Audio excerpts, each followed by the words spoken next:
Hello mga lods. Ang gupit ni boss ay basket.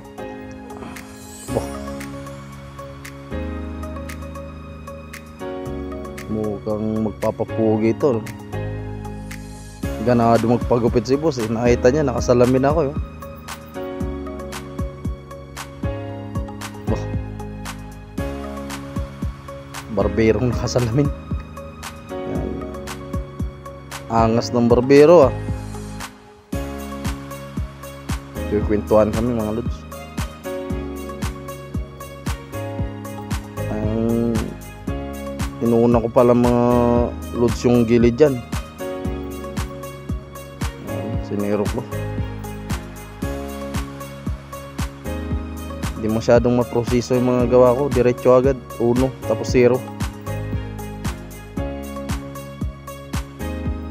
Yung aking diskarte tsaka kaibang teknik. Sa mga barbero kanya-kanyang teknik yan, paano maging mabilis matapos.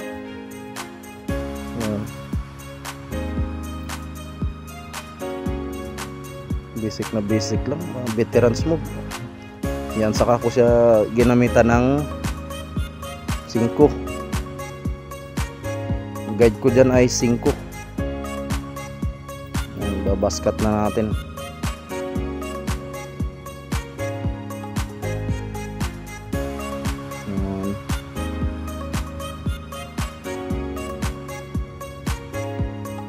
Kakaibang teknik.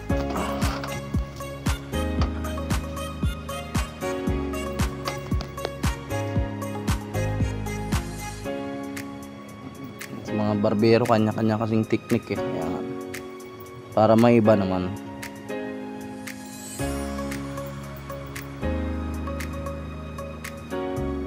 Uy, tinanggal ko na pala yung salamin para makita ko yung hindi pantay. Ano lang yung props lang yung kanina mga idol. Di ba? Kalam nakaporma na agad. Double cut natin.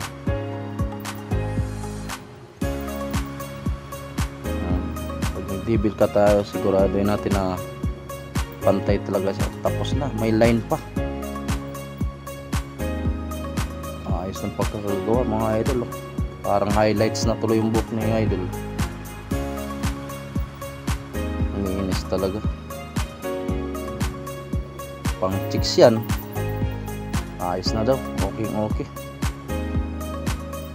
Pang chicks na daw siya, sabi niya. Sabi ko 100 lang yung bayad dyan eh. Pasulyap-sulyap pa sa video ko. 1,000.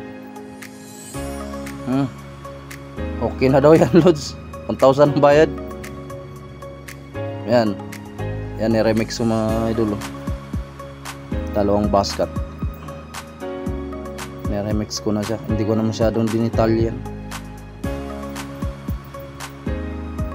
Halos magkaparehas lang naman yan. 5 din ang taas yung guide.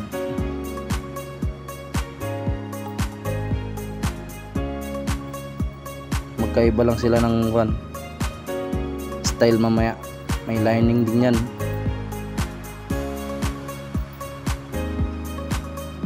Para makapagpamili kayo. Yun, kakaiba yung lining niya hanggang kilay.